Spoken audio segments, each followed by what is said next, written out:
चलो जी, अब हम लोग बनाएंगे डीपीपी 26 का क्वेश्चन। देखते हैं कैसे बनेगा।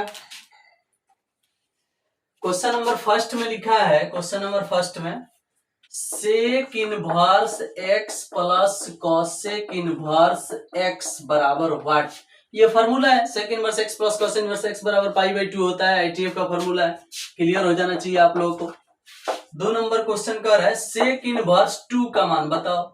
सेक इनवर्स 2 जो है ये सेक 60 डिग्री का मान होता है, तो 60 डिग्री को पाई/3 बोलते हैं। पाई/3 आंसर होगा। तीसरा जो है करे y इक्वल टू ई के पावर लॉग साइन एक्स, ऐसे लिखा है। अब कह रहा है कि इसका डीसी बताओ। पहले ई लॉग लेके भाग जाएगा तो y बराबर बच जाएगा साइन एक्स, और साइन एक्स का डीसी करोगे तो कॉस एक्स, इसलिए इसका आंसर कॉस एक्स होगा। क्वेश्चन नंबर 4 देखिएगा।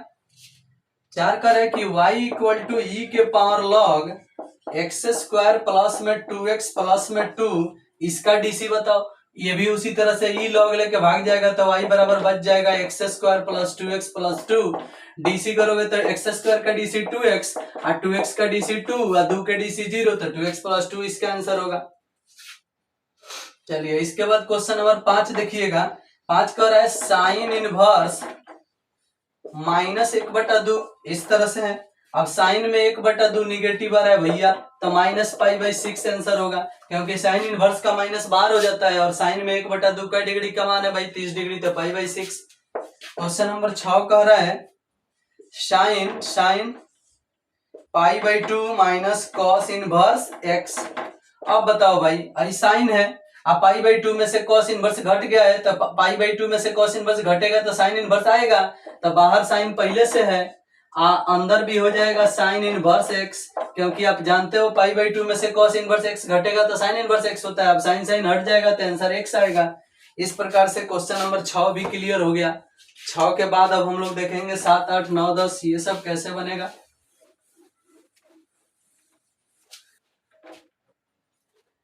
6 के बाद क्वेश्चन नंबर 7 देखिएगा। 7 में लिखा है x प्लस वाई बराबर एक्स स्क्वायर। कह रहा है कि dy बटा dx निकाले, dy बटा dx निकाले। अब बताओ x का डीसी 1 होगा, y का डीसी जो है dy बटा dx होगा, और एक्स स्क्वायर का डीसी 2x होगा।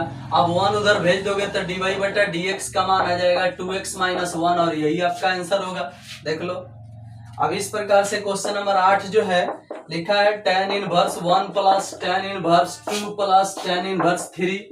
अब बोलो भैया, इसका आंसर कौन नहीं जानता है? पाई होता है, कई बार इसको समझाए हैं। tan इनवर्स 1 का मान पाई/4 होता है, और tan inverse 2 plus tan inverse 3, 2 और 3 का गुणनफल 6 आता है। 6 1 से बड़ा होता है, इसलिए इसको तोड़ने के लिए pi plus tan inverse 2 plus 3/1 minus 2 into 3 किया जाएगा।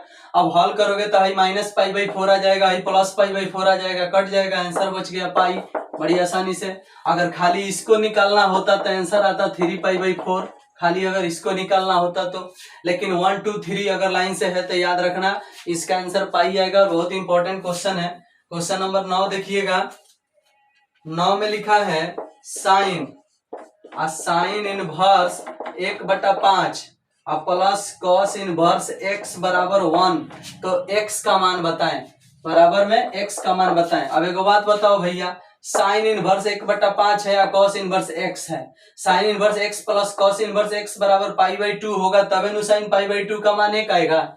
तो हाई अंदर वाले का मान अगर पाई/2 करना है तो हाई या हाई बराबर करना पड़ेगा, तो x बराबर का हो जाएगा 1/5 हो जाएगा। जब भाई दोनों बराबर होगा तबे sine inverse x plus cos inverse x इसको पढ़ा जाएगा, और जब sine inverse x plus cos inverse x पढ़ लिया जाएगा तो इसका मान पाई/2 हो जाएगा, और साइन पाई/2 का मान 1 होता है। तो ये स्टेटमेंट सत्य कराने के लिए x का मान कितना चाहिए? 1/5 चाहिए। कई तरीका से इस सवाल को समझा दिए हैं, पिछले डीपीपी में कुछ और तरीका से भी समझाए थे, बनाए थे, और अभी आपको दूसरे तरीका से भी समझा दिए।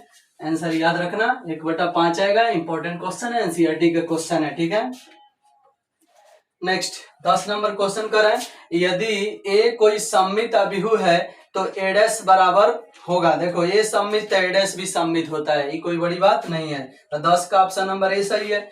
यदि ए कोई विकर्ण अभिहु है तो ए स्क्वायर होगा। अरे भैया, जब ए विकर्ण अभिहु होगा तो ए स्क्वायर करोगे तो वो भी विकर्ण अभिहु होगा, ये कौन बड़ी बात है।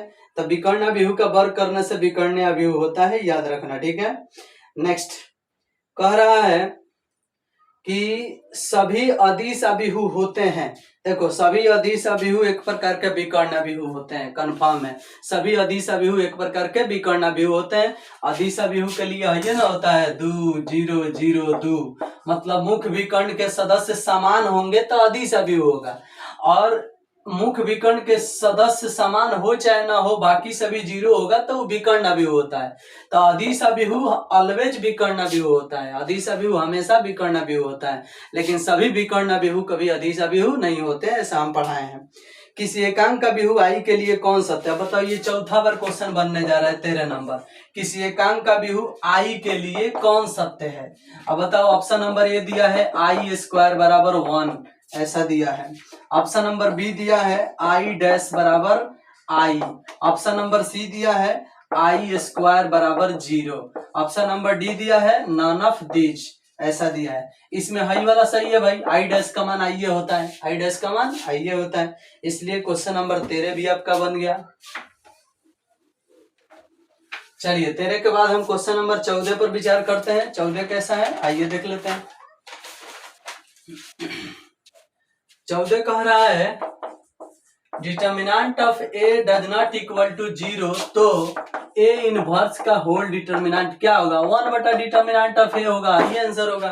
1 बटा डिटर्मिनेंट ऑफ एनसीईआरटी का क्वेश्चन है, दूसरा तीसरा बार आपके डीपीपी में आ गया, देख देख के याद रखना चाहिए। क्वेश्चन नंबर 15 देखिएगा, यदि ए कोई लंब अभिहु है तो ए डैश इंटू ए क्या होगा? लंब अभिहु होने के लिए ए डैश इंटू ए बराबर आई होता है, इसलिए इसका आंसर आई होगा। पूछ रहे कि ये कोई लंब अभिहु है तो ए डैश इंटू ए क्या होगा? भैया लंब अभिहु होता है तो ए डैश इंटू ए आई होता है, इसलिए आंसर आई होगा। क्वेश्चन नंबर 16 देखिएगा, कह रहा है साइन इनवर्स का डीसी बताओ। डी साइन इनवर्स एक्स बटा डी एक्स, ये भी पूछा हुआ क्वेश्चन है। 1 बटा root under 1 minus x square होता है साइन इनवर्स एक्स का डीसी। 17 नंबर क्वेश्चन करें कि डी टेन स्क्वायर एक्स बटा डी एक्स। अब बताओ टेन स्क्वायर एक्स का डीसी तो 2 घुमा दो 2 टेन एक्स हो गया, और टेन एक्स का डीसी सेक स्क्वायर एक्स होता है, तो सेक स्क्वायर एक्स भी गुना में आ गया, तो 2 tan x into sec square x हो गया। देख लो, अब देखो अगर ऑप्शन में ये चीज नहीं दिया गया है तो ऑप्शन के अनुसार काम करना है। अब बताओ 2 tan x into sec square x मेरा आ गया। ऑप्शन नंबर ए कह रहा है कि साइन एक्स का डीसी इसके बराबर होगा, तो साइन एक्स का डीसी इसके बराबर कैसे होगा? साइन एक्स का डीसी cos x होता है, वो बराबर होगा। दूसरा का ऑप्शन कह रहा है कि सेक स्क्वायर एक्स का डीसी इसके बराबर होगा। आओ चेक कर लेते हैं, अगर सेक स्क्वायर एक्स का डीसी इसके बराबर होगा तो ये वाला ऑप्शन सही हो जाएगा। आओ देख लेते हैं, ऑप्शन नंबर बी में ही दिया है सेक स्क्वायर का डीसी करो, 2 घुमाओगे तो 2 सेक एक्स हो जाएगा, और उसके बाद सेक का डीसी होता है sec x into tan x, sec x into tan x. बोलो 2 घुमाओगे तो 2 सेक एक्स हो गया, और फिर सेक का DC sec x into tan x, तो सेक से गुना करोगे तो 2 sec square x into tan x, ऐसे आ जाएगा। अब बोलो हाई वाला सेम है? हाँ बिल्कुल सेम है, देख लो हाई वाला हांदे है, हाई वाला हांदे है, हाई वाला हांदे है, तो सेम है, यानी ये ऑप्शन सही है बी नंबर, यानी टेन स्क्वायर एक्स का डीसी सेक स्क्वायर एक्स के डीसी के बराबर होता है। इसलिए याद रखना क्वेश्चन नंबर 17 का आंसर यही होगा, ठीक है। 18 में पूछ रहा है एक्स के पावर एन का डीसी, एक्स के पावर एन के डीसी कौन नहीं बताएगा भैया? एक्स के पावर एन के डीसी एन एक्स के पावर एन माइनस 1 होता है, कोई भी बता देगा। 18 नंबर क्वेश्चन में करा एक्स के पावर एन का डीसी, बोलो एन एक्स के पावर एन माइनस 1 हो गया आंसर। उसके बाद कर रहे हैं 19 नंबर क्वेश्चन। 19 नंबर में क्या पूछ रहा है भैया? Sign inverse x plus cos inverse x का डीसी पूछा जा रहा है आपसे। अब बताओ इसका मान π/2 होता है और π/2 का डीसी 0 होता है, ये कौन नहीं बताएगा भाई। उसके बाद क्वेश्चन नंबर 20 देखो, 20 में कर रहे हैं डी ई के पावर एक्स स्क्वायर बटा में डी एक्स। अब इसका डीसी पूछा जा रहा है एक्स के सापेक्ष में, अब इसका डीसी पूछा जाएगा तो एक्स स्क्वायर का डीसी 2x, ई के पावर एक्स के पावर 2, आंसर हो गया 2x ई के पावर एक्स के पावर 2। इस प्रकार से ये डीपीपी भी खत्म हुआ, और नेक्स्ट डीपीपी का इंतजार करो।